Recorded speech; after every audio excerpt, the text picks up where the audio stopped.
అపోస్తుల కార్యములు 10వ అధ్యాయము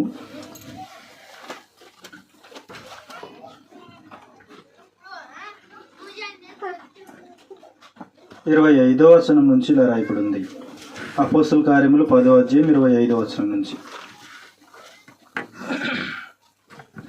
పేతురు లోపలికి రాగా కొర్నేలి అతన్ని ఎదుర్కొని అతని పాదముల మీద పడి నమస్కారం చేశాను. అందుకు పేతురు, నీవు లేచి నిలువుము, నేను కూడా నరుడనే అని చెప్పి అతనిని లేవనెత్తి అతనితో మాట్లాడుచు లోపలికి వచ్చి అనేకులు కూడినుట చూచెను. కాబట్టి కొర్నేలి దేవునికి సందేశం వినటానికి ఎంతమందిని సిద్ధం చేసి ఉన్నాడో మనం గతంలో ఆలోచన చేశాం. లోపలికి వచ్చి అనేకులు కూడి ఉండుట చూచెను. 28వ వచనంలో, అప్పుడు అతడు పేతురు అంటున్నారు, అన్యజాతి వారితో సహవాసం చేయుటైనను అట్టి వారిని ముట్టుకొనుటైనను యూదునికి ధర్మం కాదని మీకు తెలియను అన్నాడు. దేవుడు మానవులను నిర్మాణం చేసినప్పుడు అందరినీ తన పోలికలో తన స్వరూపంలోనే అందరినీ కూడా నిర్మాణం చేశారు. స్త్రీలనైనా పురుషులనైనా అందరినీ కూడా దేవుడు తన స్వరూపంలోనే తన పోలికలు నిర్మాణం చేశారు. ఒకని నుండి ప్రతి జాతి మనుషులను ఆయన సృష్టించారు. 17వ అధ్యాయము 26వ వచనంలో ఇలా రాయబడి ఉంది.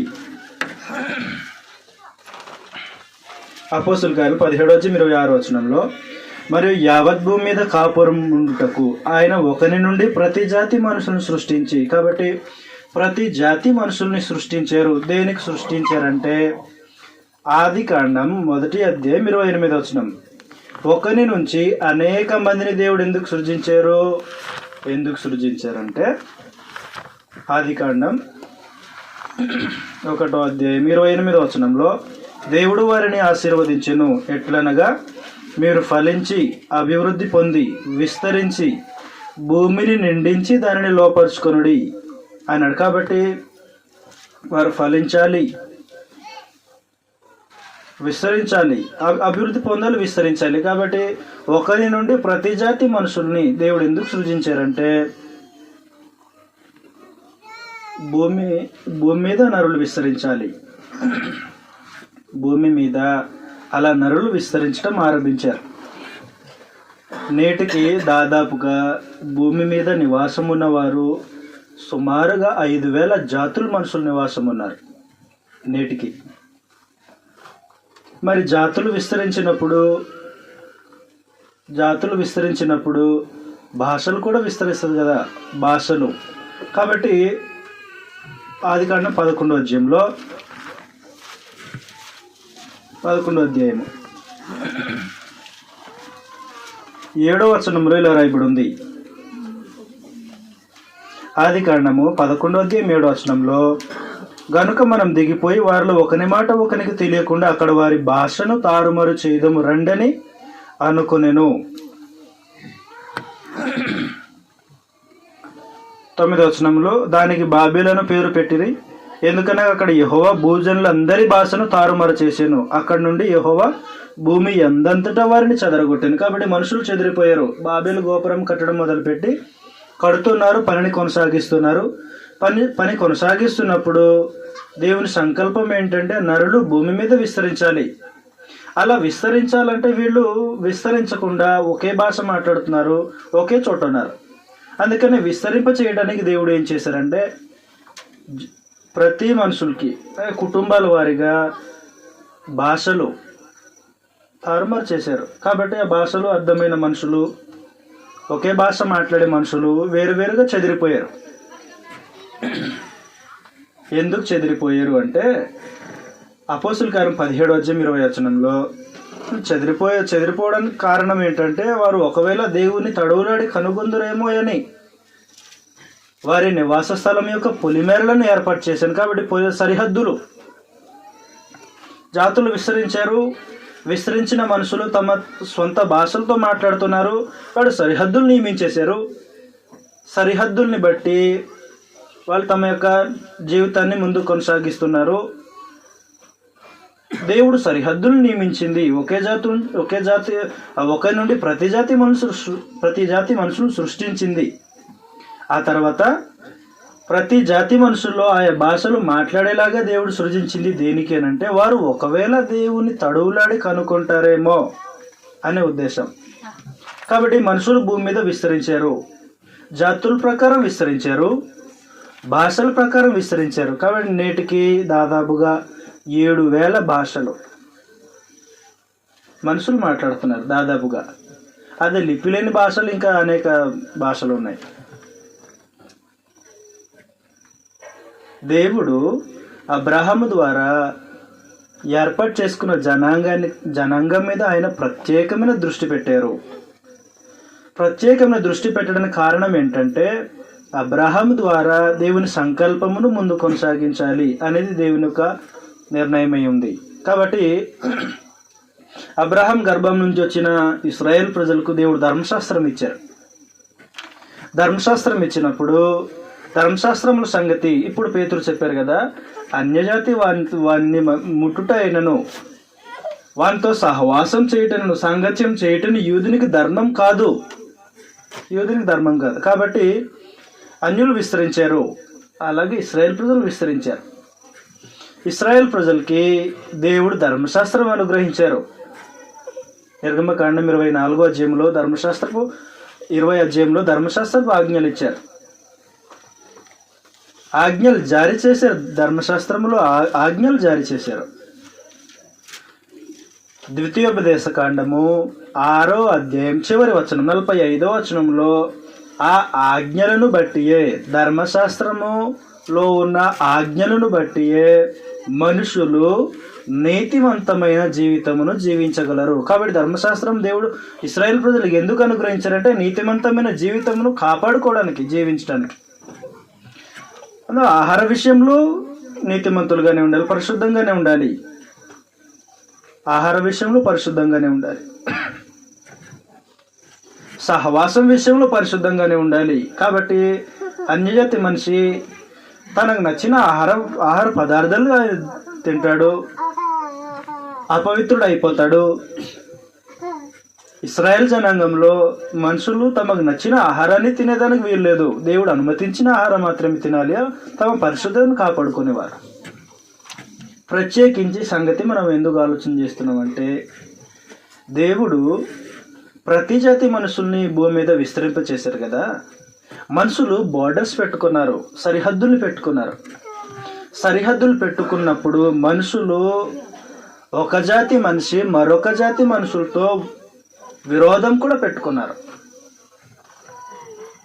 కాబట్టి అలా విరోధం పెట్టుకున్నప్పుడు ఇశ్రాయేల్ ప్రజలతో కనాను జాతి ప్రజలు యుద్ధము, ఇశ్రాయేల్ ప్రజలతో ఏసావు సంతానము యుద్ధం చేయటం. కాబట్టి ఇశ్రాయేల్ ప్రజలతో అమోరీయులు, హిత్తీయులు అనేక మంది యుద్ధం చేయటం. భూభాగాల కోసం యుద్ధాలు జరిగింది, సరిహద్దుల కోసం యుద్ధం జరిగింది, రాజ్యాన్ని సొంతం చేసుకోవడానికి యుద్ధాలు జరిగింది. మనుషులు విస్తరించాలని దేవుడు నిర్ణయించారు. మాట వాస్తవమే. విస్తరించారు. ఆహార నియమాలు మారిపోయింది. ఇశ్రాయేల్ ప్రజలకు ఆహార నియమం ఉంది, మిగతా ప్రజలకు ఆహార నియమం లేదు. కాబట్టి ఇశ్రాయేలీయుడు ఎలా చూస్తాడంటే మేము తినే ఆహారం దేవుడు అనుమతించిన ఆహారం, మీలాగా మేము ఏది పడితే తినేవాళ్ళం కాదు. మా సహవాసం దేవునితో, ధర్మశాస్త్రంతో మా సహవాసం, దేవుని మందిరంతో మా సహవాసం. మీ సహవాసం వేరే, కాబట్టి మేము మీతో సహవాసం చెయ్యము అంటారు. మాకు వాగ్దానం ఉంది, మాకు నిరీక్షణ ఉంది. మెస్సియా అని ఆయన వస్తారు, మాకు నిరీక్షణ ఉంది. లేకపోతే కనాను దేశంలో మమ్మల్ని దేవుడు ప్రవేశింప చేస్తాడు, మాకు నిరీక్షణ ఉంది. ఇలా ఇశ్రాయేల్ ప్రజలకి వాగ్దానము, నిబంధనలు, నిరీక్షణ ఇశ్రాయేల్ ప్రజలకు ఉంది. రోమీలకు రాసిన పత్రిక 9వ అధ్యాయంలో, రోమీలకు రాసిన పత్రిక 9వ అధ్యాయము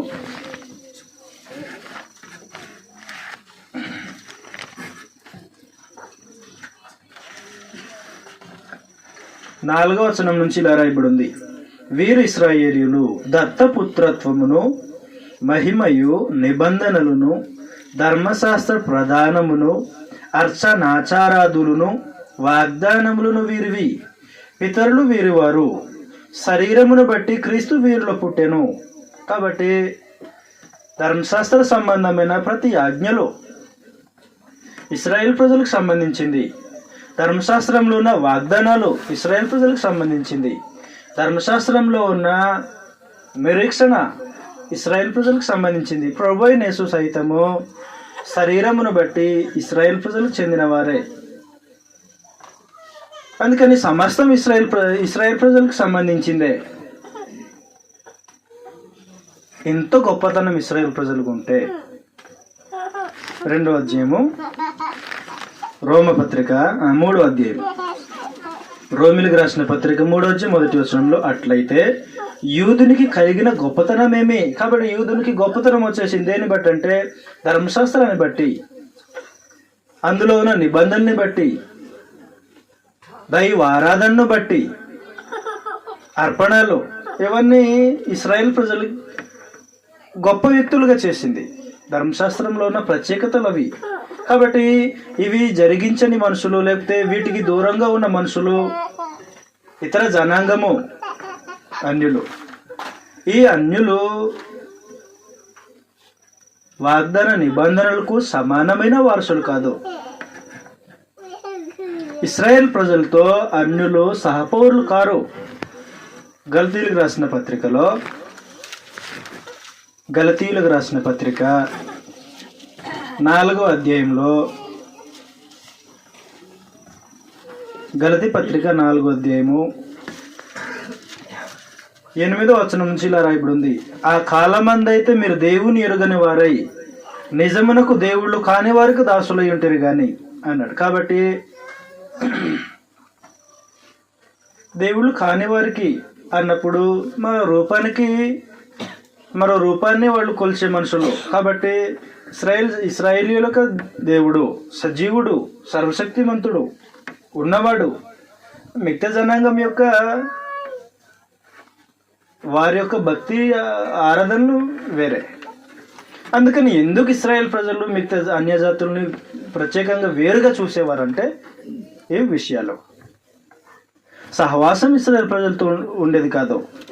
ఎఫెసు పత్రికలో 2వ అధ్యాయము 12వ వచనం నుంచి ఇలా రాయబడి ఉంది.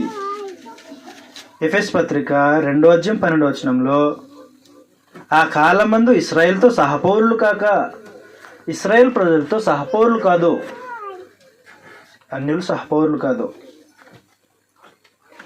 సహపౌరులు కాదు కాబట్టి దేవుడు ఇశ్రాయేల్ ప్రజలు కనాను దేశం ప్రవేశించేటప్పుడు ఏమన్నాడంటే, ఆ దేశంలో ఉన్న ఎవరిని కూడా మీరు ప్రాణంతో ఉంచకూడదు, అందరినీ నాశనం చేసేయాలి అని చెప్పాడు. ఇంకో సంగతి ఏంటంటే, ఇశ్రాయేల్ ప్రజలు మిగతా జాతుల మనుషుల కంటే, మిగతా జనాంగం కంటే ఎందుకు ప్రత్యేకమైన వారు అంటే, వారు సున్నతిని ఆచరించేవారు. సున్నతి వేరు చేసేస్తుంది మనుషుల్ని. 11వ వచనం 2వ అధ్యాయం 11వ వచనంలో, కాబట్టి మునుపు శరీర విషయంలో అన్యజనులై ఉండి శరీరమందు చేతితో చేయబడిన సున్నతి గలవారు అనబడిన వారి చేత సున్నతి లేని వారనబడిన మీరు. కాబట్టి సున్నతి లేని వారు మీరు అనేసేవారు. మీరు సున్నతి లేనివారు, మీకు సున్నతి మీకు సంబంధం లేదు. సున్నతి ఎవరైతే చేసుకుంటారో వారు దేవుని సంబంధులు. ఆదికాండం 17వ అధ్యాయంలో సున్నతి అక్కడ ప్రవేశపెట్టబడింది. అబ్రహాం దాన్ని ఆచరించాడు. ఇది మీ తర్వాత తరతరములకు ఇది నిత్యమైన కట్టడ అని దేవుడు తెలియజేశారు. కాబట్టి అన్ని జాతి మనుషుల్ని ఇశ్రాయేల్ ప్రజలు వేరుగా చూసేవారు. ఆహార నియమాల్ని బట్టి, వారి యొక్క భక్తిని బట్టి, వారి యొక్క సహవాసాన్ని బట్టి వేరుగా చూసేవారు. ఇప్పుడు సడన్గా పేతురుకు సందేశం వచ్చింది, నువ్వు కొర్నేలు ఇంటికి వెళ్ళాలి. ఆయన అన్యుడు.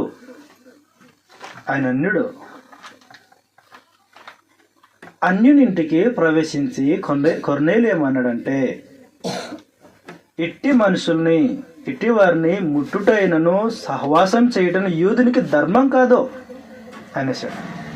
తప్పు. దేవుడు పరిశుద్ధపరిచిన వాటిని నువ్వు నిషిద్ధముగా ఎంచొద్దు అని పేతురుకు దేవుని సందేశం వచ్చేసింది. కాబట్టి మనుషులు పెట్టుకున్న బార్డర్స్, మనుషులు పెట్టుకున్న సరిహద్దులు వాళ్ళు పెట్టుకున్న గోడల్ని కూల్చేసే ఒక శక్తివంతమైన సంకల్పం దేవుని దగ్గర ఉంది. ఆ ప్లాన్ కానీ మనుషులు పెట్టుకున్న గోడలున్నాయి. మనుషులు పెట్టుకున్న మరొక గోడలు ఏంటంటే కుల వివక్ష. జాతుల్ని బట్టి మనుషులు వేరుగా చూస్తారు, రంగుల్ని బట్టి మనుషులు వేరుగా చూస్తారు, భౌతిక సంబంధమైన స్థితుల్ని బట్టి మనుషులు వేరుగా చూస్తారు, మాట్లాడే భాషల్ని బట్టి మనుషులు వేరుగా చూస్తారు, తినే ఆహార నియమాల్ని బట్టి మనుషులు వేరుగా చూస్తారు. ఇవి మనుషులు పెట్టుకున్నవి. వీటన్నిటినీ కుండ బద్దలు కొట్టేలాగా దేవుని సంకల్పం భూమి మీద ప్రవేశపెట్టబడింది. అపోస్తులు దాన్ని ప్రకటించారు. కాబట్టి దేవుని సంకల్పం ఏం చేస్తుంది అంటే, నువ్వు కులం అడ్డు పెట్టుకున్నావా, కులాన్ని తొలగించేసేస్తుంది. భాష భేదం పెట్టుకున్నావా, భాష భేదాన్ని తీసేస్తుంది. ఆహార నియమాలు అవి పెట్టుకున్నావా, పలానా ఆహారం తినేవాడు నేను కలవను అవి పెట్టుకున్నావా, దాన్ని తీసేస్తుంది. దేవుని సంకల్పం అంత శ్రేష్టమైంది. మనుషులకు అనుగ్రహించబడింది దేవుని సంకల్పం. దేవుని సంకల్ప ప్రకారముగా ప్రతి మనుషుడు దేవుని యొద్ద సమీపిస్తున్నాడు ప్రభు అయిన యేసుక్రీస్తు ద్వారా. అందుకని ఎట్టివారిని ముట్టైనను సహవాసం చేయడం యూదునికి ధర్మం కాదు అన్నప్పుడు మనుషులు పెట్టుకున్నారు. అవి దేవుడు ఇశ్రాయేల్ ప్రజలకు ఇచ్చిన ధర్మశాస్త్రాన్ని బట్టి, ఆ ధర్మశాస్త్రంలో ఉన్న ఆజ్ఞల్ని బట్టి ఇశ్రాయేల్ ప్రజలు సమస్త మనుషులు అందరికంటే ప్రత్యేకమైన వారని తెలియజేయడానికి, ప్రత్యేకముగా జీవించడానికి దేవుడు ధర్మశాస్త్రం అనుగ్రహించారు. కాబట్టి మిగతా మనుషులతో సహవాసం మీరు చేయకూడదు అన్నాడు. యెహోషువ గ్రంథం 23వ అధ్యాయం 7వ వచనంలో, యెహోషువ గ్రంథం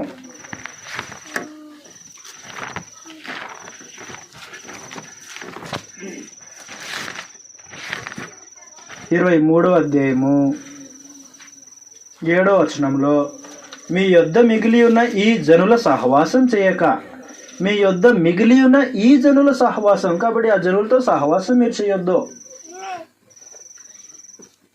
సహవాసం చేయొద్దని దేవుని సందేశం ఉంది. మిగతా జనాంగంతో మీరు సహవాసం చేయొద్దు అన్నాడు. సహవాసం మాత్రమే కాదు, వివాహం అనే దాన్ని కూడా సహవాసం అని చెప్పాడు. రాజుల మొదటి గ్రంథం 11వ అధ్యాయంలో సహవాసం మాత్రమే కాదు, వారితో మీరు సంబంధాలు పెట్టుకోకూడదు. అంటే వెయ్యం అందకూడదు, మీ కుమార్తెను వారికి ఇవ్వకూడదు, వారి కుమార్తెను మీరు తెచ్చుకోకూడదు అని చెప్పాడు. ద్వితీయోపదేశకాండం 7వ అధ్యాయంలో, ద్వితీయోపదేశకాండము 7వ అధ్యాయము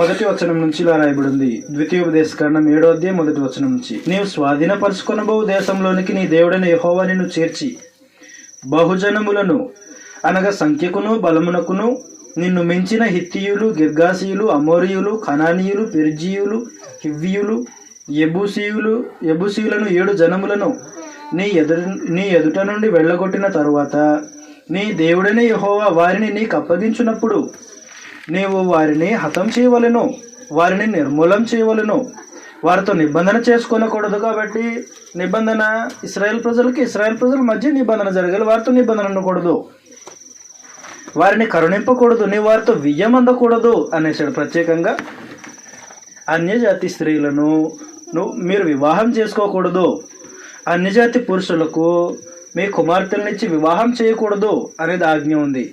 ఈ ఆజ్ఞను ధిక్కరించిన మనుషులు చెరలోకి వెళ్ళి అన్యజాతి స్త్రీలను వివాహం చేసుకున్నారు. నెహెమ్యా గ్రంథం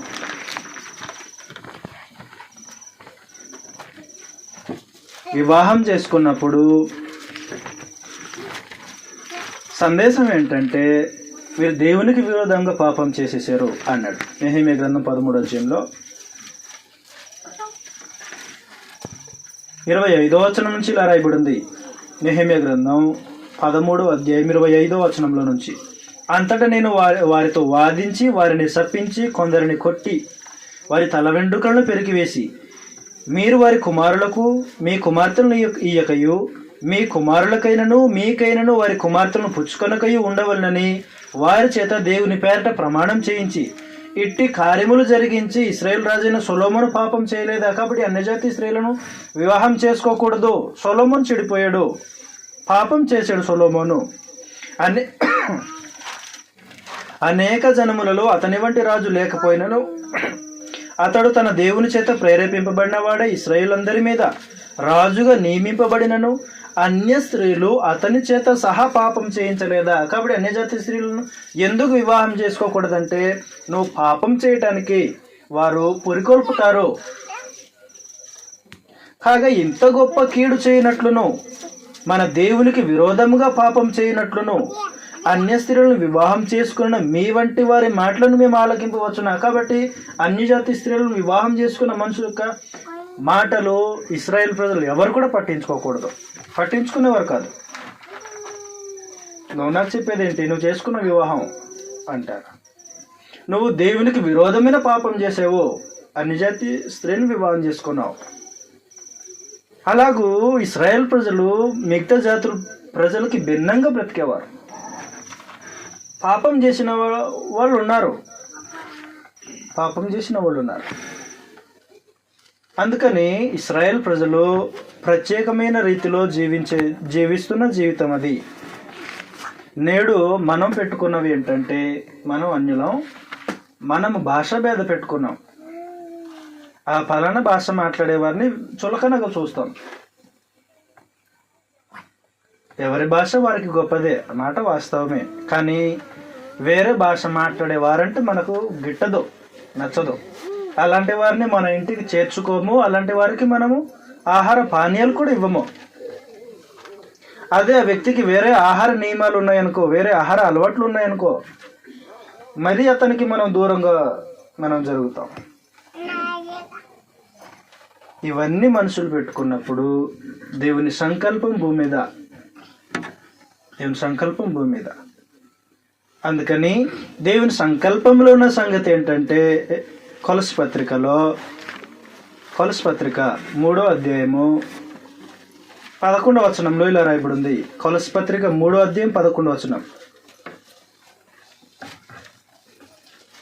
ఇటు వారిలో గ్రీసు దేశస్థుడని అన్యుడని, గ్రీసు దేశస్థుడంటే అన్యుడు, గ్రీసు దేశస్థుడని యూదుడని భేదం లేదు, సున్నతి పొందుటయని సున్నతి పొందకపోవుటయని భేదం లేదు, పరదేశి అని శితియనుడని దాసుడని స్వతంత్రుడని భేదం లేదు, కానీ క్రీస్తు సర్వమును అందరిలో ఉన్నవాడిని ఉన్నాడు. కాబట్టి దేవుని సంకల్పము భూమి మీదకి వచ్చిన తర్వాత మనుషులు పెట్టుకున్న బార్డర్స్ మొత్తం క్రాస్ చేసింది దేవుని సంకల్పం. నువ్వు కులం అనే గోడను పెట్టుకుంటే దాన్ని పడగొట్టేసింది. భాష భేదం అనే అది పెట్టుకున్నావు, దాన్ని పడగొట్టేసింది దేవుని సంకల్పం. అలా పడగొట్టి ఏం చేసిందంటే ఇశ్రాయేల్ ప్రజలతో సమానమైన వారసత్వం కల్పించింది దేవుని సంకల్పం. కాబట్టి ఇప్పుడు మనకు దేవుడు ఉన్నాడు, మాకు నిబంధన ఉన్నది, క్రొత్త నిబంధన, మాకు ఆజ్ఞలు ఉన్నాయి, మాకు వాగ్దానం ఉంది, దేవుడు మాకు నిత్యజీవం అనుగ్రహిస్తారనే వాగ్దానం ఉంది, మాకు నిరీక్షణ ఉంది, ప్రభువైన యేసు మా కొరకు వస్తారని. అయిపోయింది, దేవుని సంకల్పం అంత శ్రేష్టమైంది. కాబట్టి పేతురు ఈ సంగతి మాట్లాడుతున్నారు. 10వ అధ్యాయం అపోస్తలుల కార్యం 10వ అధ్యాయము 28వ వచనం నుంచి, అప్పుడు అతడు అన్యజాతి వానితో సహవాసం చేయుటైనను అట్టి వారిని ముట్టుకొనుటైనను యూదునికి ధర్మం కాదని మీకు తెలియను. అయితే ఏ మనుషుడును నిషేధింపదగిన వాడని అయినను అపవిత్రుడని అయినను చెప్పకూడదని దేవుడు నాకు చూపించి ఉన్నాడు. కాబట్టి నన్ను పిలిచినప్పుడు అడ్డమేమీ చెప్పగా వచ్చినాయి. కాబట్టి దేవుని సంకల్పంలో మనుషులు ఒకసారి విన్న తర్వాత, తెలిసిన తర్వాత, దేవుని సంకల్పం తెలిసిన మనుషులు ఇంకా జాతి భేదం అనేది పెట్టుకోకూడదు, ఇంకా అడ్డం చెప్పకూడదు. పేతురు అది చేశాడు. నేను ఇంకా అడ్డం చెప్పలేదు. అననీయ అన్నాడు 9వ అధ్యాయం, అపోస్తలుల 9వ అధ్యాయంలో పౌలు యెరూషలేము నుంచి దమస్కు పట్టణంలోకి వచ్చిన తర్వాత అననీయ ఏమని చెప్పారంటే, ప్రభువా, మరి అతడు యెరూషలేములో ఉన్న సంఘాన్ని ఎంతగా హింసించాడు నీకు తెలుసు కదా, నేను అలాంటి వాళ్ళ దగ్గర నేను ఎలా పొమ్మంటున్నావు? నువ్వు అడ్డం చెప్పడానికి వెళ్ళలేదు. కాబట్టి కొర్నేలి ఇంటికి పేతురు వెళ్ళాడు, అడ్డం చెప్పలేదు. మనుషుడు దేవుని సంకల్పానికి అడ్డుగా నిలబడలేడు. దేవుని సంకల్పం ముందు ఎంతటి బలవంతుడైనా నిలబడలేడు. సాతాను కంటే బలమైన వాళ్ళు ఉన్నారా భూమి మీద? ఎవరు లేరు. సాతాను కంటే బలమైన వాళ్ళు ఎవరు లేరు. సాతాను రాజుల్ని తనకు సేవకులుగా వాడుకుంటాడు, రాజ్యాల్ని తనకు సేవకులుగా వాడుకుంటాడు. బబులోను సామ్రాజ్యం, రోమ సామ్రాజ్యం. సాతాను తనకు రాజ్యాల్ని, అందులో ఉన్న రాజ్యాధికారులను, ప్రభుత్వాల్ని తనకు అనుకూలంగా వాడుకోగల బలవంతుడు సాతాను.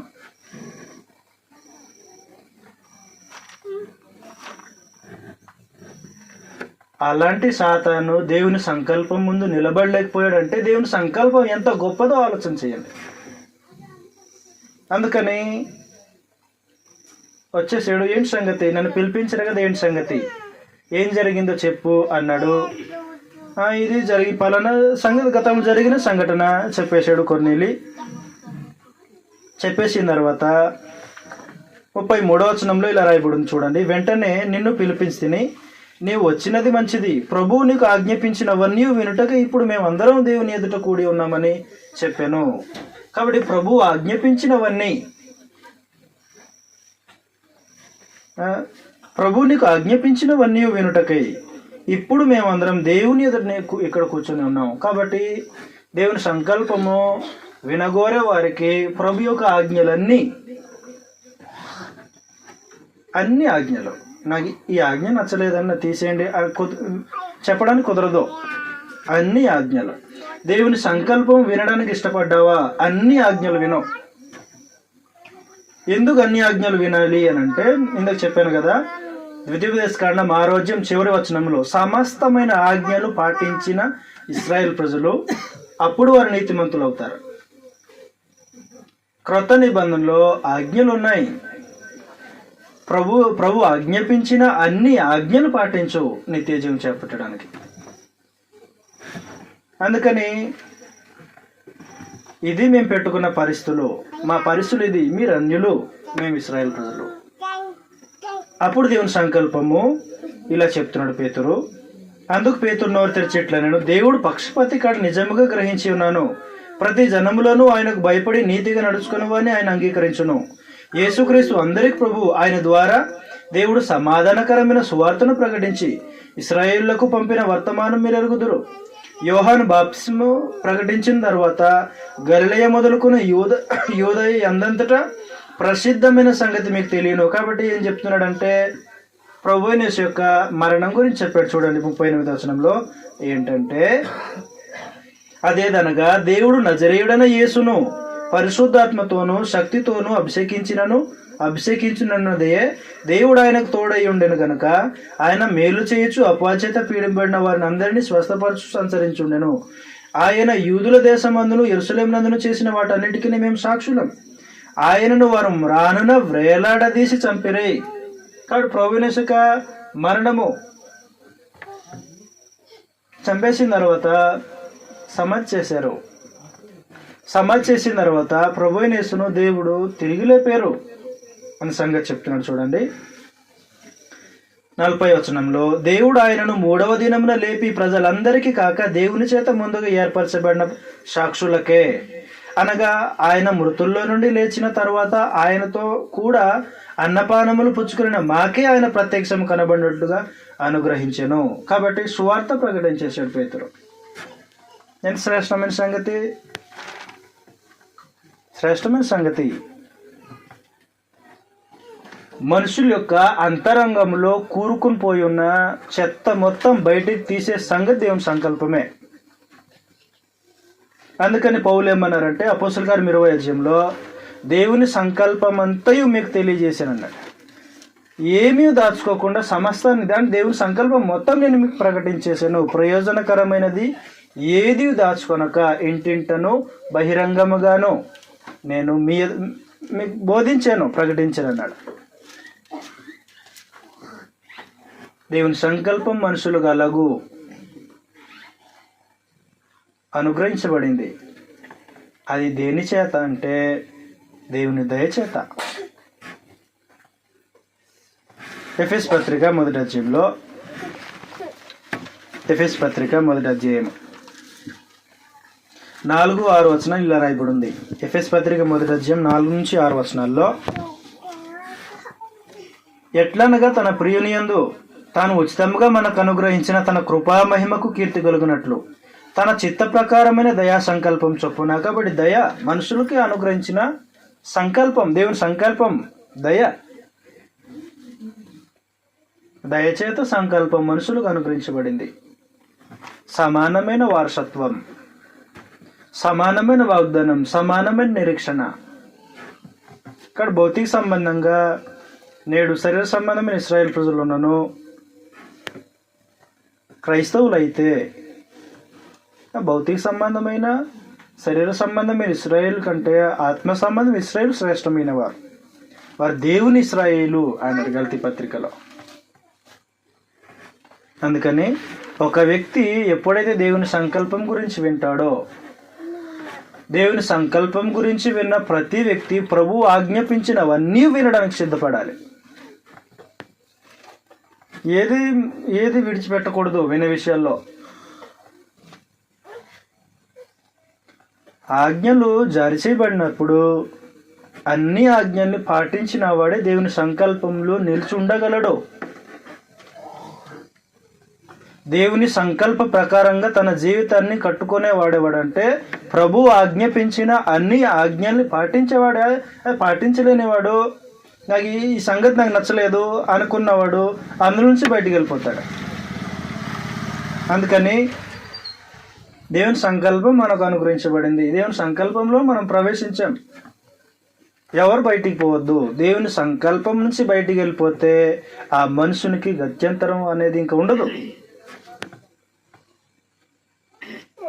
ఎంత లబోదిబోమని ఏడ్చినా, కన్నీళ్లు విడిచినా ప్రయోజనం ఉండదు.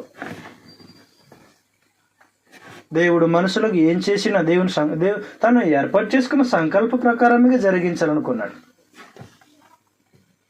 అందుకని దేవుని సంకల్పం ఏం చేసిందంటే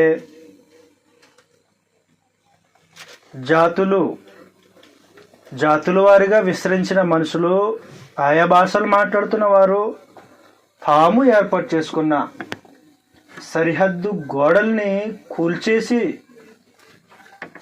కూల్చేసిన తర్వాత అక్కడ నివాసమున్న మనుషులకు ప్రకటించబడింది దేవుని సంకల్పం. కానీ మనం ఏర్పాటు చేసుకోలేదా? పలానా మనుషులు, పలానా వారని మనం ఏర్పాటు చేసుకోలేదా? ఏర్పాటు చేసుకున్న వారమే. పలానా ఇంటికి నేను తినను, పలానా మనుషుల దగ్గర నేను ఉండను, మనం ఏర్పాటు చేసుకున్నదే. వీటన్నిటినీ కుండ బద్దలు కుట్టేలాగా దేవుని సంకల్పం మనుషులకు ప్రసాదించబడింది. శ్రేష్టమైన సంగతి. కాబట్టి దేవుని సంకల్పం అంతా ప్రత్యేకమైన శ్రేష్టమైంది. నేను ముగించేసేస్తున్నాను.